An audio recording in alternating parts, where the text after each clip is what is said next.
अस्सलाम वालेकुम नाजरीन, आप देख रहे हैं K92 न्यूज़ और मैं हूं आपकी मेज़बान नाइला भट्टी। शामिल करेंगे आज की इलाकाई खबरें।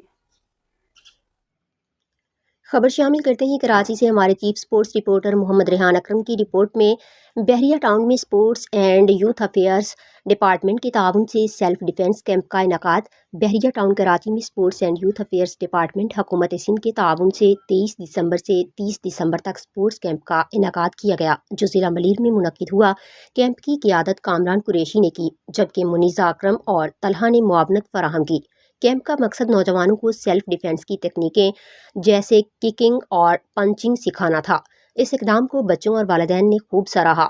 इख्तितामी तकरीब के मेहमान खसूसी कैप्टन फारूक अरबाब, पाकिस्तान नेवी और डिस्ट्रिक्ट स्पोर्ट्स ऑफिसर मलेर सनी परवेज़ थे।